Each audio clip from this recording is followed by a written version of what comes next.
ఆంధ్రజ్యోతి పేపర్లో ఓ పెన్షన్ ఓట్లతో వచ్చి ఎన్నికల కమిషన్ ఆదేశాలు పెంచబడుతుంది. అంటే ఎవరిని ఫుల్ చేయని రాస్తున్నారు చూడండి. వారే అడ్డుకున్న నెపంతో తెలుగుదేశం పార్టీని నెట్టేస్తున్నారు.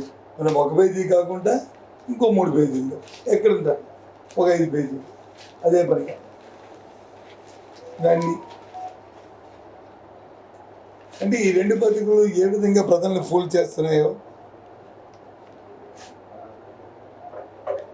ఏ విధంగా ఐటీని పెట్టి చేస్తున్నారో ఒకసారి ఆలోచించేయండి. అందుకు నేను అంటున్నాను, ఇవాళ ఏప్రిల్ 3వ తారీఖు నాడు రోజు చేస్తుంది కాకుండా ఇవాళ మరీ ప్రత్యేకంగా ప్రజల్ని ఫూల్స్ చేయడానికి సామాన్య తాలూకు ఆకలితో వచ్చి ఆటలాడుకుంటున్నారు. ఇవాళ వాస్తవం కాదా? వీళ్ళు వచ్చింటే ఎన్నికగా మీకు ఆటలు వచ్చి ప్రభుత్వం వచ్చి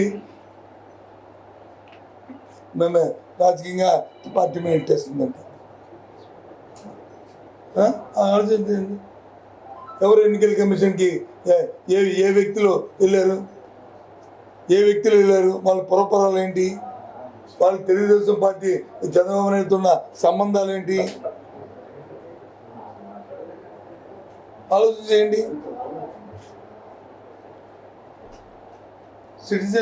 సిటిజన్స్ ఫర్ డెమోక్రసీ అని ఈ మధ్య ఒక 5 కలిసి పెట్టారు, హెడెడ్ బై నిమ్మగడ్డ రమేష్,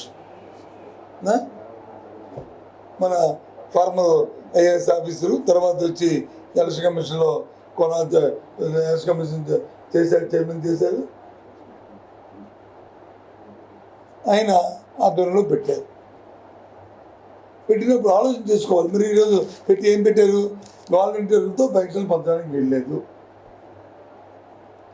పంచితే వాళ్ళు ప్రభుత్వానికి ప్రచారం చేస్తారు, దానివల్ల ప్రజలు ప్రభావితం అయిపోతారు.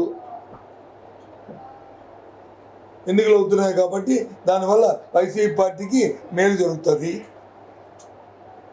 అంటూ పెద్ద హానెస్ట్ లాగా వచ్చి నిష్పక్షపాతమైందంటారు. వాడికి నిష్పక్షపాతం. మరి ఇన్నాళ్ళు ఈ 4 సంవత్సరాలు వచ్చి వాళ్ళ దగ్గర పనిచేయదు. ఈ 2 నెలల్లో పనిస్తే ప్రజలు వచ్చి మారిపోతారా?